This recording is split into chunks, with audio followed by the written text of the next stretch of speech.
Nous sommes aujourd'hui le 23 mai 2020, qui aurait dû être le jour de clôture de la 72e édition du Festival de Cannes. Estérel TV a souhaité à sa manière donner la parole à la population qui a l'habitude de venir au Festival de Cannes.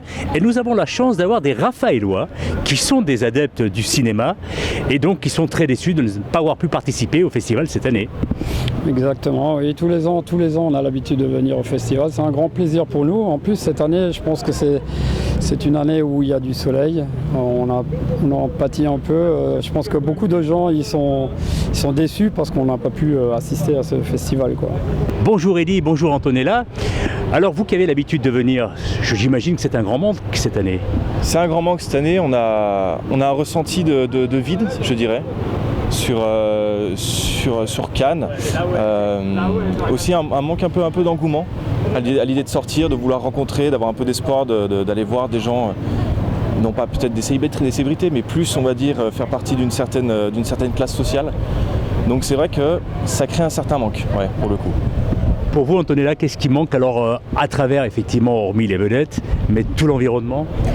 C'est surtout un manque de tourisme à mon avis. Ça va vraiment affecter le tourisme et du coup oui, ça va vraiment générer un manque cette année. Je travaille en hôtellerie, donc forcément il y a un gros manque à gagner. Le fait que actuellement je ne travaille pas, je suis en attente de la saison. Ouais. Donc alors là, effectivement, vous êtes travaillé dans un hôtel, dans un palace ou dans un hôtel classique? Sur un Novotel, donc du 4 étoiles. Donc effectivement, le Novotel a fermé durant cette période? Tout à fait. Et de ce fait, effectivement, avec une population étrangère assez importante en règle générale? Tout à fait, oui, énormément, oui. Alors vous qui êtes dans l'hôtellerie, si on fait une très belle saison, par exemple en juillet et au mois d'août, est-ce que selon vous, on va pouvoir récupérer un petit peu le manque que nous avons eu durant cette période? Alors je crois qu'en fait sur les hôtels, ce qui a été prévu, c'est qu'on va avoir une gratuité d'une 4e nuit à partir de 3 nuits achetées. Je sais que la ville de Cannes a fait de nombreuses démarches au niveau de la télévision française et on va apparaître comme le bout du monde de la France. Donc j'espère qu'on va pouvoir rattraper la saison en effet. Est-ce que, selon vous, on doit se réinventer pour capter une clientèle qui n'avait pas spécialement prévu de venir à Cannes durant cet été? Mais là, on s'adresse vraiment aux Français, puisque logiquement, on ne devrait pas faire des millions de kilomètres cet été. Est-ce que c'est une chose qui, pour vous, est obligatoire? Ah oui, tout à fait. Sur une clientèle française, puisque c'est vrai qu'on a vraiment de très belles plages, on a un très beau site. Donc je pense qu'avec les îles de Lérins, qui sont toutes proches, en effet, on a du potentiel pour la clientèle française, pour un petit peu pouvoir visiter le Cannes qu'on croit réservé aux vedettes. Cannes, quand même, c'est la ville du festival.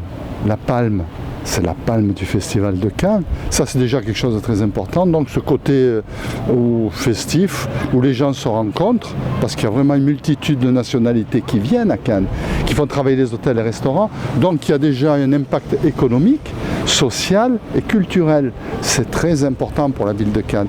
D'autant plus que Cannes est devenue une ville de congrès.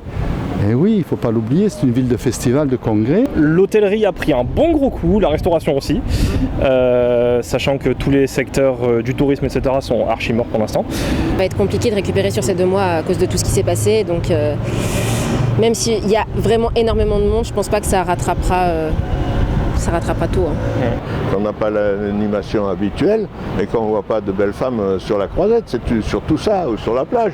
Trouver de nouvelles idées, pour développer quelque chose de différent pour l'avenir, même si on doit prendre en compte justement ces panneaux d'affichage un peu comme celui-ci, pour justement attirer plus de gentillesse, plus de bienveillance, plus de sécurité auprès des gens, je pense. C'est important.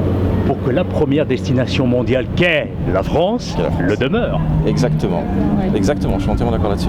Les sociétés, il faut qu'elles travaillent, qu'elles présentent leurs films. Après, elles les sortent, il faut que les gens aillent les voir. Il y a tout un système, on va dire, un microcosme très important pour permettre à beaucoup de gens de travailler. C'est sûr qu'un festival comme celui de Cannes est important. Et puis, ça lance les vedettes. C'est très important, les nouvelles vedettes.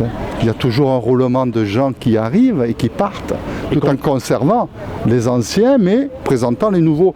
C'est tout à fait magique. Ouais. Moi, j'aime Cannes pour ça déjà. Ouais. Nous, on pense très fortement que le gouvernement va bien aider les Cannois et toute la région varoise, parce que c'est très important. Et sur une période très difficile pour tout le monde, je pense que beaucoup de gens vont comprendre et vont essayer de trouver des solutions pour aider toute la partie restauration et tous les gens de Cannes.